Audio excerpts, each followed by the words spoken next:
Welcome to SwitchCorner, my name is Alex, and today Risen arrived on the Nintendo Switch. This one, it's a re-release of an action RPG from 2009. It's one, in fact, I used to play.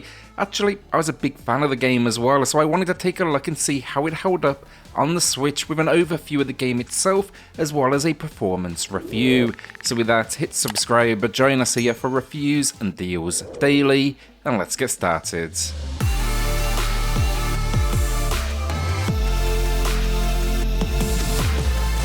Risen is an action RPG developed by Faranga. It's the studio known for creating the Gothic series, a Risen trilogy, and most recently the Elix entries as well. Now, Risen starts with the player as a stowaway aboard a ship led by the Inquisitors, a powerful group that has taken over the island of Faranga, the player's eventual destination. Now, how do you end up there? Well, that ship you are on is destroyed in a storm and you wash ashore. Now we must investigate this unknown land while caught between warring factions, from those that want to rule the population to the rebellion who are fighting back. The choice of who we actually side with is going to be ours to determine. Along this journey as well, expect dungeon crawling and uncovering the truth behind mystical ruins that have appeared in this location. The great thing about Risen's story, it's a huge amount of content and choices, a sense of freedom in here that I've always appreciated, and shaping your character still as satisfying today as it was back in the day. You know, basically, will you find a teacher and become a powerful mage? Maybe you'll join the Order, a powerful force. Maybe you'll join the Rebellion. And that's before you even get to, as I said, the dungeons, the monsters to defeat, even all of the side quests. In terms of game time, I'm a few hours in for this performance review and overview. I wanted to explore the island where you begin the game. I also wanted to visit the local harbour town, a key location. Now, you won't necessarily take this exact path playing the game either, because you are presented with a choice of where to go first early in the experience. I, however, would consider the harbour town the location that is the most demanding on the hardware. It's also by far the most interesting. Think an area where the conflict is just apparent. You know, there's a force overseeing the town, a population struggling, and a rebellion force acting in secret. You will also notice the freedom here immediately, with dialogue responses being your decision. Risen is easy to pick up, and the controls, they are well mapped for this re-release. The game's mechanics, though, I will say are still not explained all that well at the beginning of the game, but if you do head to the pause menu, you will find an image breakdown. It also then, for this re-release, features a new UI that makes things a little easier thanks to two quick access wheels. These are activated with a press and hold the left trigger. Early game, filter all of your health potions to these, they will be absolutely essential. I will warn you as well, at this point combat can be difficult and you should not be engaging with every enemy you see. You know, many, they will slaughter you in moments. Along this journey, basically you've got to find weapons, find armor, level up first, so choose those battles wisely. If that puts you off as well, do know the game has 3 difficulty options. Many will be coming here then for the combat, and it offers a variety of options including melee, ranged, and you can unlock magic as you do progress through the game. Now, this magic, it can be attached to the character or activated thanks to scrolls, so think usable items. The combat's not the most in-depth, I will add that. We will find new weapons along the way, but the real core controls, that's going to be attack, block, and dodge. On that note of weapons and scrolls, loot is a big deal in this one. Even if something may seem useless, somewhere it can be traded for gold, and a suggestion here is, for the early game at least, pick up absolutely everything you find, whether that's on enemies or simply in the world while you're out exploring. You just want to build up that bank account as quickly as possible. It will make that progression so much easier. Other options to earn gold, as a quick tip as well, you can complete side quests for reward, there's plenty of them in this world, or go my option, and that is steal from everyone you see by sneaking into their homes. Now, it's not honest work, but it's definitely efficient.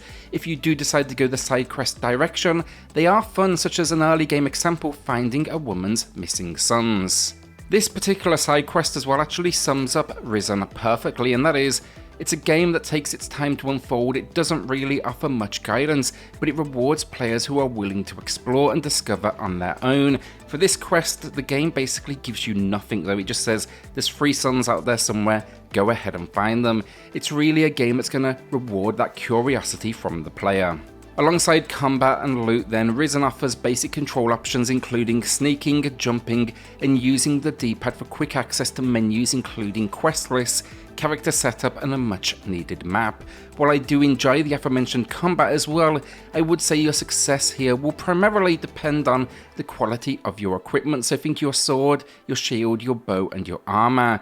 Your success will also rely on character management, and we have two systems packed in: character stats gained through experience, and then skills taught by NPCs that can be paid for in gold or even earned through completion of missions.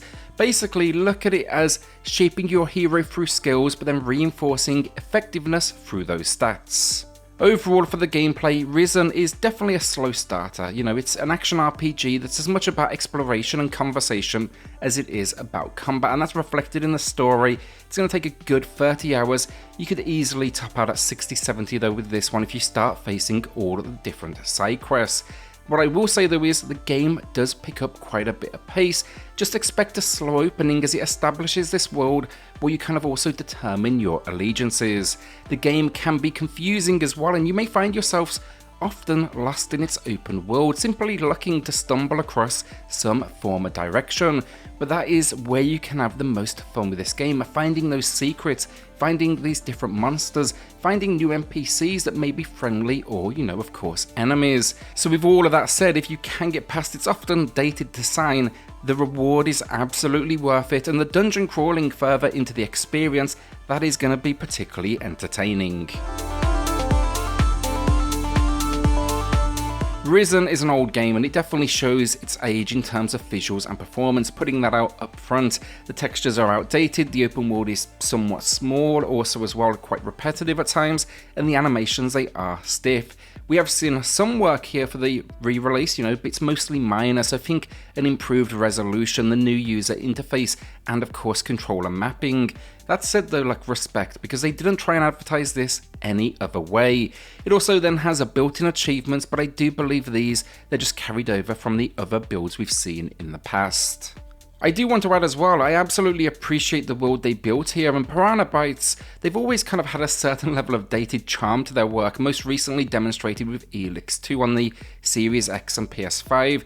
Definitely what I'd describe as a janky game, but I still had an absolute blast, and I always kind of get that from their releases.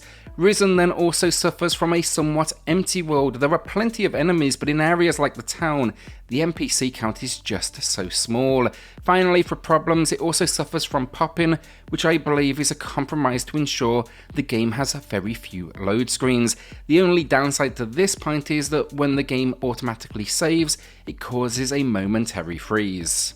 The performance aspect though, and unfortunately the frame rate is not locked, it is variable. It's targeting 30, but I noticed it wavering pretty much consistently. This is particularly disappointing because I was hoping for something stable, given that the game was released some 14 years back. The frame rate drops were mostly noticeable when exploring the town and not during battle, but in the town it did go as low as 24, even when there was very little action on the screen other than maybe a few small crowds that I did run by. That said though, I do want to point out here that was infrequent.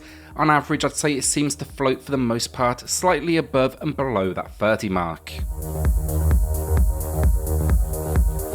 So finally, I quickly want to touch on audio in Risen. One thing that stood out to me is that every single character you meet has recorded dialogue, and while it's not of course Hollywood level, quite cheesy at points in fact, it's still an impressive feat for an indie studio, especially when you factor in, it was 2009. The developers, they clearly cared enough about the story to give it a decent production quality, and to me that still holds up in 2023. The music is also solid and the combat sounds are good. The environments can be a little lifeless from an audio perspective, but that is really a minor issue.